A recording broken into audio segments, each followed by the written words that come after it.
Bismillahirrahmanirrahim. To my friends, fellow friends and colleagues, Assalamualaikum warahmatullah.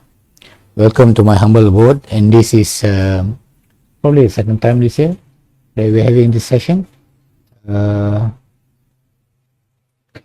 reading session over here. The first was with, earlier one was with Dr.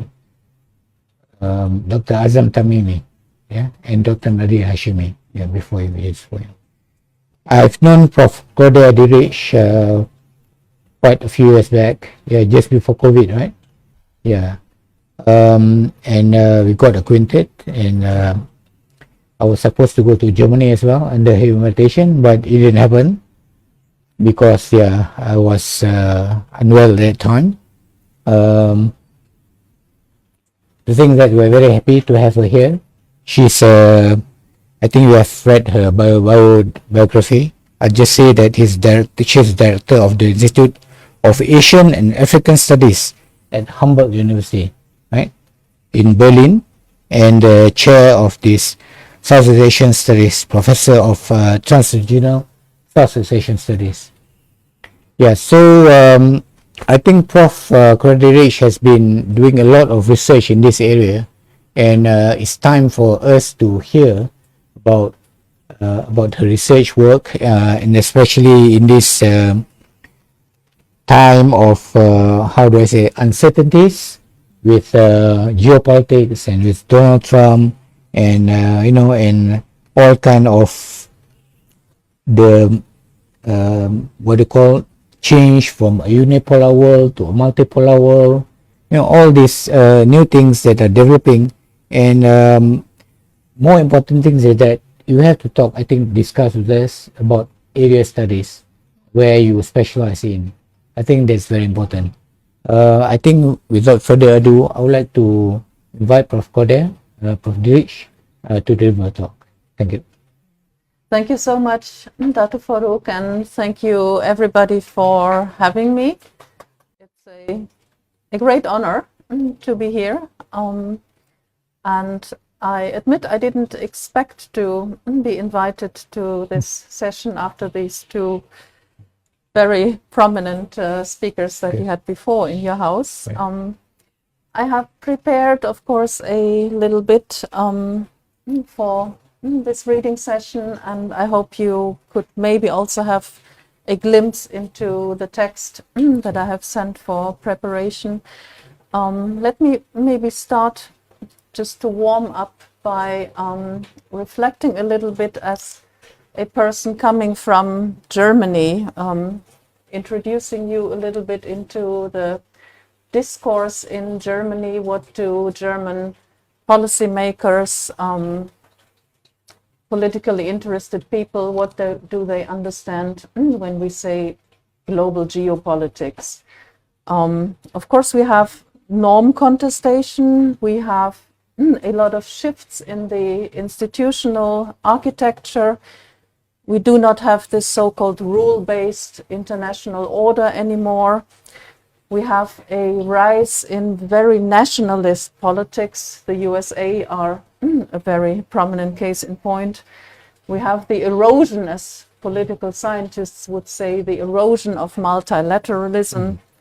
This also transforms development cooperation. And this, in turn, also scares people off from migrating to, for example, Germany.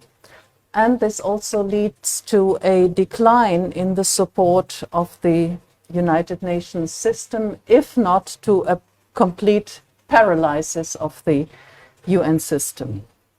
China, Russia, the Gulf states, and of course the USA and Israel are offering alternative governance models, and they are adhering to quite different priorities than the ones we used to adhere to. Human rights, respect for human rights, as an example. So we have an increased strategic contestation, and I would also say the West, as it were, is in a huge credibility crisis due to double standards that are applied. from the perspective of Southern actors, meaning the global South, if we can stick to this not really nice term for a moment. For those in the global South, many people in Germany perceive or think that the existing international order is deeply unjust. It's a deeply unjust system that primarily tends to protect the interests of the West's own interest, and especially those of the USA. Political offers from the West that do not really lead to structural changes are very likely to arouse interest in the global South and will instead favor counter designs, be it offerings from China or from Russia. Now, how does a country like the country where I come from, how does it feel challenged by the new geopolitical order? Of course, we have the big players, China, India, Russia. China has come up with the Belt and Road Initiative, and this is very central to China's economic diplomacy in the global South. And it is also a key feature of partner countries' development objectives. It has three more pillars, the Global Development Initiative, the Global Security Initiative, and also the Global Civilization Initiative. And this all has strong development undertones. And they are all part of a, let's say, broader geopolitical package that is meant to polish the People's Republic's global governance credentials. And they give a normative direction for China and its partners, and they promote an alternative vision and system of global governance, of development, and also of security. And now India is trying to, or seen as counterbalancing China's efforts by aligning, for example, with Japan's Free and Open Indo-Pacific project and Western powers, including Germany, but also the United States, United Kingdom, Australia, and the European Union. They recognize India as a very potential counterweight to China in the Indo-Pacific. This term itself is already a geopolitical term, and they consequently actively seek economic security and development partnerships with India. The German Chancellor has been to India just the other day, I think barely 10 days ago. And Russia, of course, is Germany's, let's say, security obsession. Russia exerts considerable influence in the global South, and although it lacks a credible development model, it wields significant power through arms provision, disinformation in operations, and especially through nuclear energy cooperation. Russia's integrated nuclear packages are appealing to many African countries, creating long-term dependencies, and also expanding Moscow's geopolitical outreach, an area that is largely overlooked in Western development strategies. Now, how does this all impact academic freedom and area studies? This is the very big picture that I have drawn now. As some of you may have read in the text for preparation, my colleague and myself, we argue that people like us who are doing area studies, in my case, very much on Southeast Asia, that this kind of area studies research has once again been fundamentally shifted, passing, if you will, a tipping point into what we see, and I have to put it like this, we see as a second Cold War. A second Cold War that threatens to push the discipline of area studies back into the pre-1990s, risking its cooptation into these geopolitical logics. And we regard the current phase of area studies in this geopolitical Cold War, or in this logic, as very alarming. And this is why we pledge for a so-called fourth wave of area studies that we might call new area studies. You may ask now, well, when they speak of the fourth wave, what have then the three preceding waves been? I put it very, very briefly because I know you are all much more interested in this topic of academic freedom and how Europe is dealing with the Gaza war. So very briefly, all these waves of area studies, they reflect the embeddedness in geopolitical polarizations. Looking at the so-called first wave, we can, of course, critically state that area studies itself originated from the colonial era and was linked to a very expansive geopolitical agenda. Area studies emerged from this research tradition of let us study the enemy, getting to know those who we want to obey us, to obey to us. And this has been translated into Cold War times. That means Cold War area studies has also adopted this geopolitical logic and the belief in the universal validity of knowledge that hailed from the West, which is, of course, a very stupid and dangerous belief. But this became inscribed in a way in area studies research, also in its methodologies and also in the concepts. A fresh debate on area studies began after the end of the bloc confrontation, the end of the Cold War, when the conditions for global academic debate changed to such an extent that this claim to universal validity could not be held up anymore.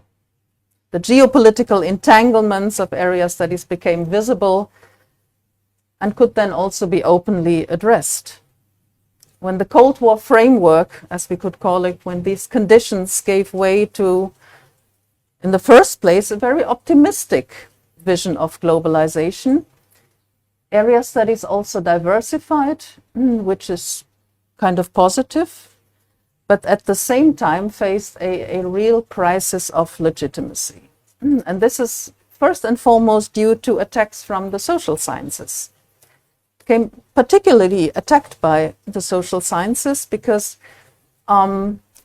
their theoretical assumptions and also the concepts, they claimed that there might be diversity, religious diversity, linguistic diversity, political, cultural, across the world, but they considered it a marginal phenomenon because social sciences can explain, and this is the bottom line, almost everything when returning to or turning to large social science models, meaning a lot of quantitative methods, regressive analysis, anything that goes with these approaches.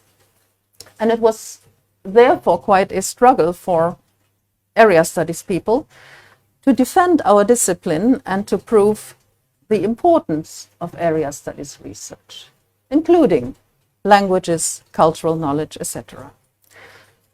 So area studies have since been crucial in spreading what we nowadays would call decolonial approaches to science and also to knowledge production in the West.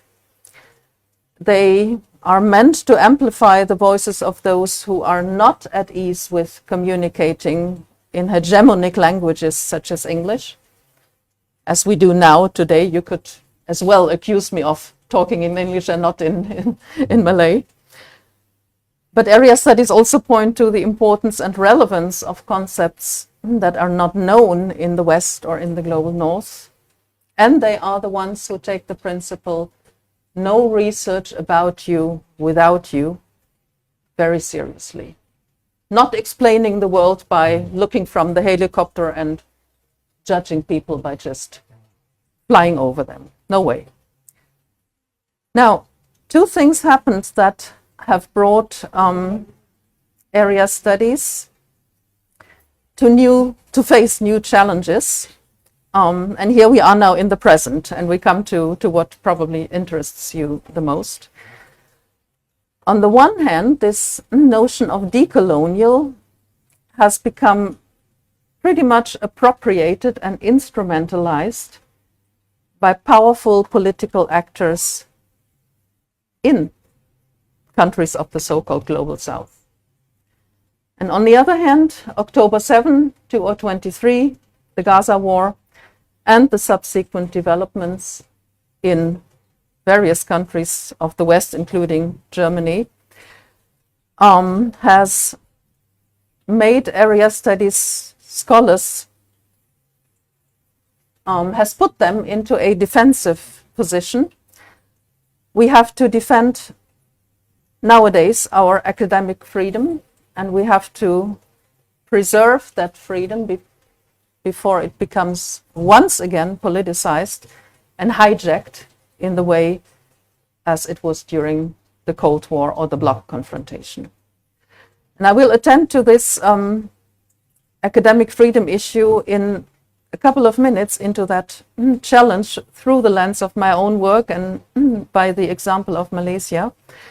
But allow me to also give one example of how this notion of decolonial, which is meant to be a very empowering, emancipating one, has become appropriated by very authoritarian political powers. Take Thailand.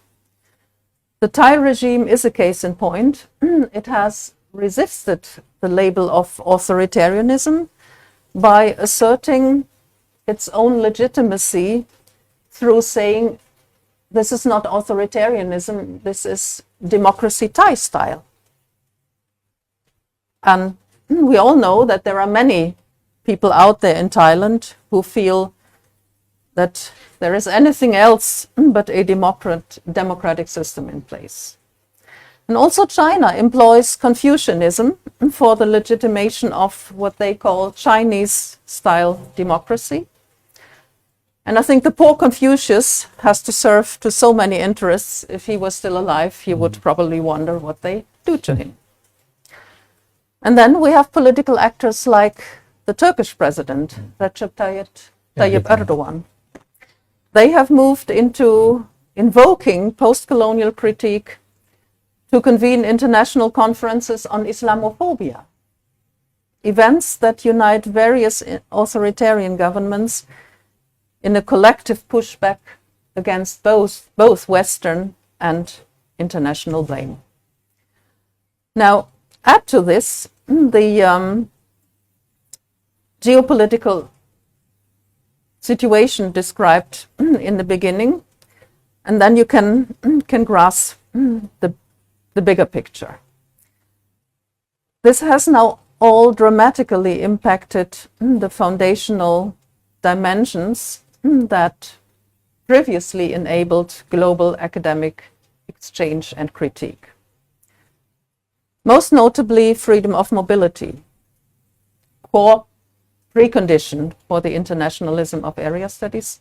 This has been severely curtailed. The tightening of visa regimes in the wake of refugee movements, that's what happened in Europe. Global travel restrictions, the COVID-19 pandemic, and higher travel costs because people have to compensate for carbon dioxide compensation. This has all contributed to a new regime of curtailing mobility or leading to immobility in academia. We do have special funding schemes in Germany for scholars at risk from Turkey, from Syria, from Afghanistan, also from Ukraine.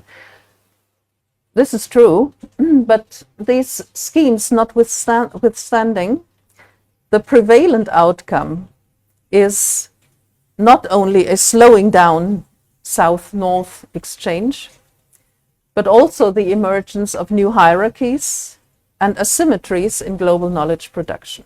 And the Gaza war has become a catalyst for creating new hierarchies and power relations, as we will see in a minute. So to summarize this first part, with the rise of China, Russia, and others, new global actors have emerged, new actors whose success challenges the long-standing assumptions of liberal internationalism, Since 2019, the European Union has officially labeled China the systemic rival, not only in reference to geopolitical tensions, but also because China has sustained economic growth and did not engender political liberalization. China's and Russia's rise is accompanied by an expansion of their influence, particularly in the global south. And one indirect yet very significant consequence of this shift is the normalization and the consolidation of authoritarian regimes worldwide, including in Southeast Asia, and of course not to mention the USA, where we see this shift in a very pertinent manner. Now, the repercussions of October 7 and the issue of academic freedom in the country where I come from. I'm now virtually reading out a piece that I have written for a German audience, because it is very difficult in Germany to talk about October 7 in a neutral manner, in a neutral wording. So I assume now that, or I imagine that you are now a German audience, not a Malaysian one or an international one, and try to slip into that role.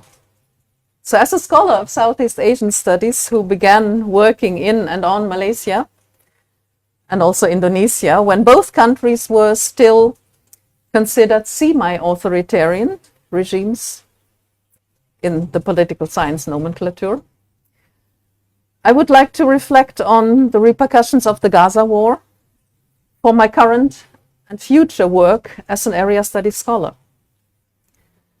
Critiques of Western universalism, originally formulated by post-structuralist and post-colonial studies scholars with emancipatory intent. We know they are there. They are there, but they have, however, been often co-opted by authoritarian regimes during the 1990s, particularly in Asia. Co-opted to deflect internal and also external criticism, especially concerning human rights violations and demands for democratization. The first current of such instrumentalization, we might say, and I'm curious if you look at it like I do, in retrospective now, took shape under the banner of Asian values, championed by Malaysia and Singapore, and seconded by others as a culturalist rebuttal to liberal democratic norms. How is the situation today? In the wake of the response of Israel's defense forces to the massacre of October 7, numerous universities across the globe have discontinued their institutional cooperation with Israel, terminating higher education partnerships between domestic and Israeli universities. The Malaysian government, under the leadership of your current Prime Minister, Anwar Ibrahim, exposed its close alliance with Palestine in general and the Hamas leadership in particular, prohibiting Israeli companies from operating in Malaysia or entering the country for the discharge of cargo. And following the media coverage of Malaysia's official statements regarding its stance towards Israel and Palestine since October 8, 2023, the commitment to partnership and solidarity with the Palestinian people was predominant and appeared to meet compliance across all ethnic and religious communities in the country. The explicit solidarity and support for the Palestinian liberation struggle, as we see it here, dates back, in fact, to the pre-independent Malaysia. Proactive attempts in the mid to end 1950s by the Israeli government then to have the state of Israel recognized by Malaysia, they failed in those days. In 1959, the then Prime Minister Tunku Abdul Rahman explained to Israeli cabinet minister Moshe Yovel, and I quote, that Malaysia could not recognize the state of Israel, since it would be impossible to overcome the opposing voices from the Islamic Party and Islamic NGOs in Malaysia. And Malaysia's support for Palestinian independence was since then, in the 1960s and in the 1970s, very pertinent and primarily based on religion.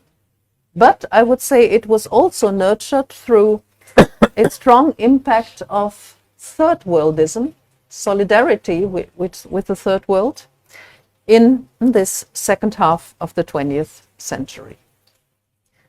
And then shifting to the administration of Najib Razak in the 2000s, the cordial relationship with Palestinian leaders shifted from the Palestine Liberation Organization to Hamas.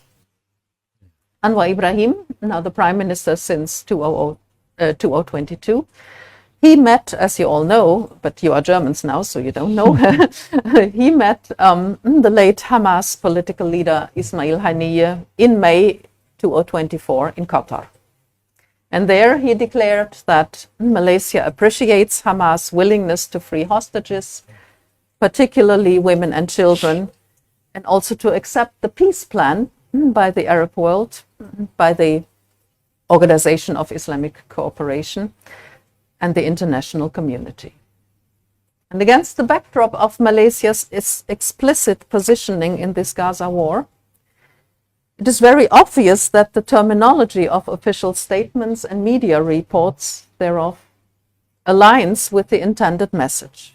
Terms like genocide, the designation of Israel's war in Gaza as barbarism, or the honoring of Hamas' late leader Yahya Sinwar as a fighter and defender of the Palestinian people are very much commonplace.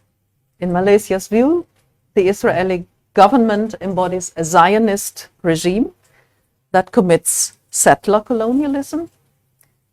The Jewish religious authorities who visit Malaysia and support the Palestinian struggle, they are welcomed with great respect and appreciation. And I think an example was Rabbi Yisrael David Weiss, who appeared in the news also here with the keffiyeh and with his a sticker on his right chest saying, "A Jew is not a Zionist." And honestly, I couldn't imagine this in Germany. Now, turning the gaze and sketching now German media coverage of the same conflict, of this Gaza war, in the same period of time, we see that almost the exact mirror image appears. The usage of pro-Palestinian terminology and slogans in public is risky. And attending and uttering phrases such as "from the river to the sea" causes sanctioning. We have over 10,000 cases. And it causes sanctions even when no reference to Palestine is made. The simple clause "from the river to the sea" can almost bring you into jail, or maybe not into jail, but it causes disturbance. And the fact of scholasticide, and if not also epistemicide in Palestinian areas, is taken more often than not as a collateral damage, so it seems. Criticism of Israel's military operations is possible only to a limited extent, and it requires immediately the accompanying recognition of Israel's right to self-defense, which is at stake, of course, in Gaza and also in the West Bank. We do have in Germany a lot of anti-Zionist Jewish friends and scholars, and also artists, but they are disinvited from these events as guest speakers, for example. They are rejected as fellows in academic institutions, and they are hardly acknowledged as representatives of the Jewish community, which is very hard for them because they are Jews as well. the German parliament endorsed the definition of anti-Semitism, the definition that was formulated by the International Holocaust Remembrance Alliance, IRA definition we call it. And that definition almost equals critique of Israel with anti-Semitism. And this again makes it very, very difficult. And this move, of course, has become criticized by numerous figures in the arts world and also in the academic world. And there are many of my colleagues who have then taken action and have come up with a definition that is called the Jerusalem Declaration. You can look it up on the internet. A group of very prominent intellectuals.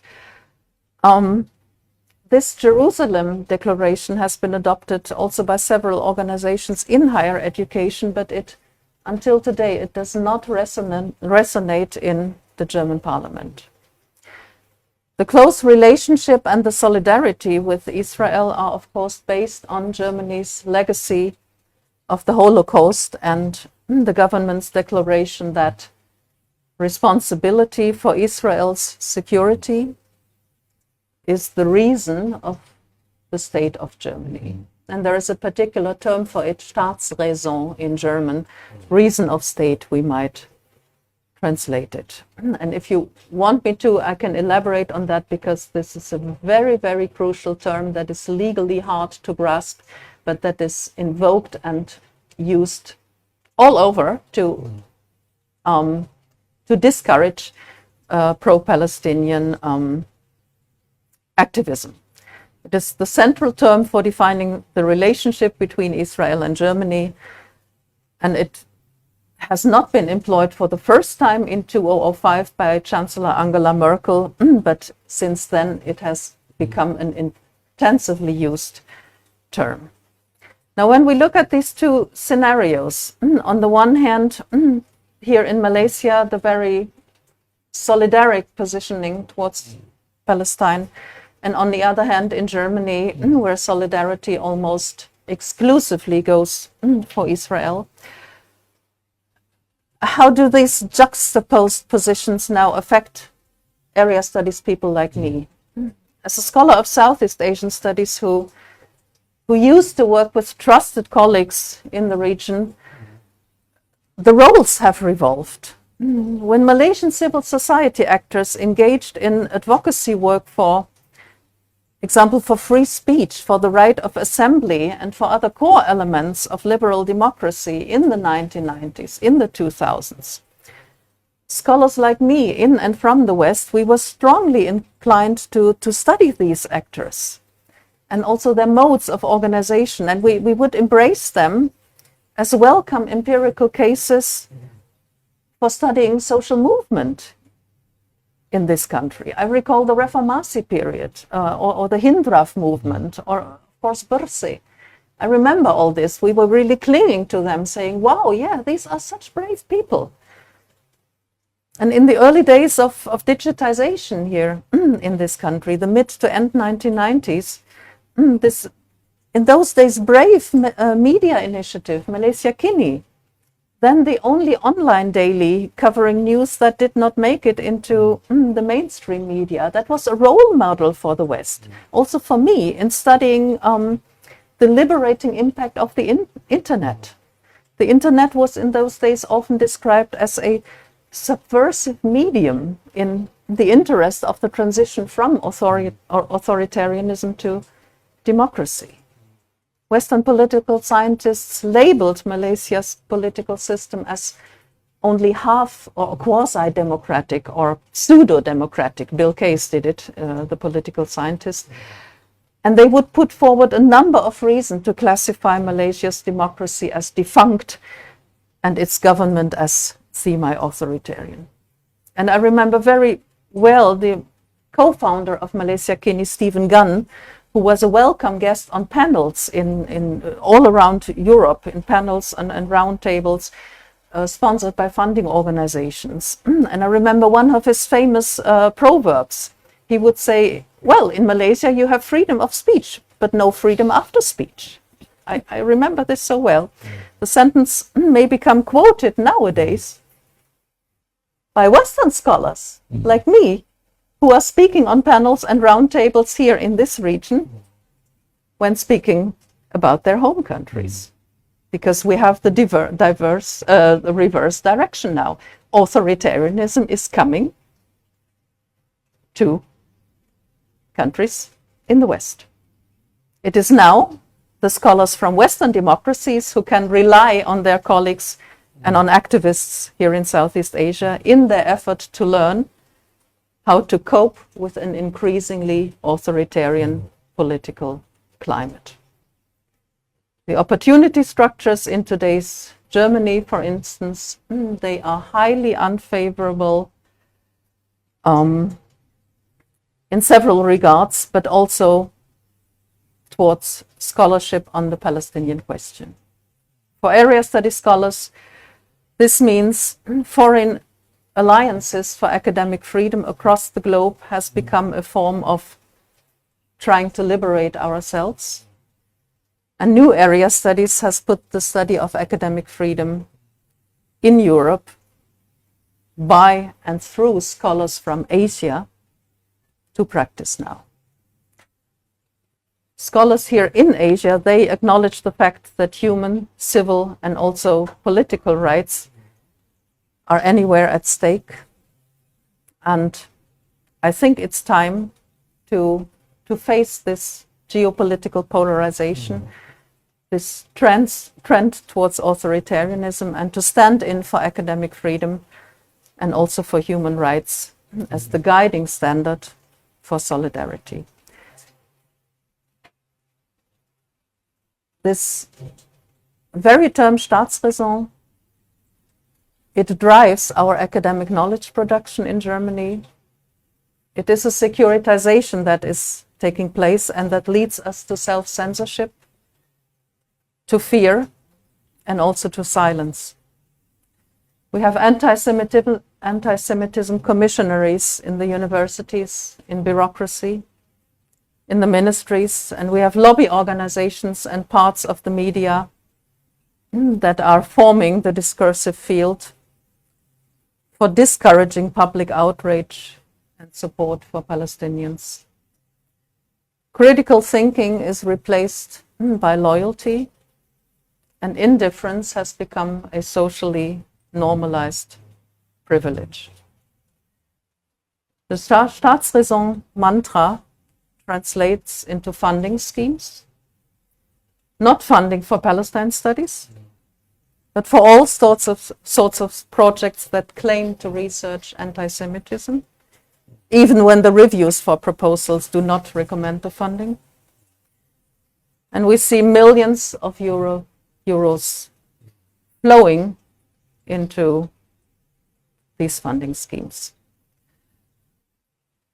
So I would have more to say, but I think against this backdrop, scholars like myself, we are calling now for reaffirming and defending the achievements of pluralistic, critical, and also emancipatory area studies.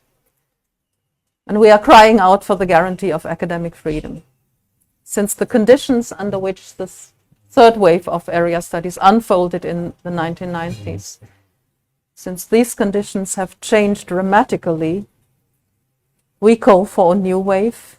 We want to go beyond essentializing North and South, Orient, Occident, beyond Muslim and non-Muslim, and so on. And I think it is a task to form emancipatory alliances with colleagues across borders and analyzing and overcoming destructive interdependencies across academic, ideological, and also military boundaries. And that's why I am so grateful to be here. And thank you very, very much.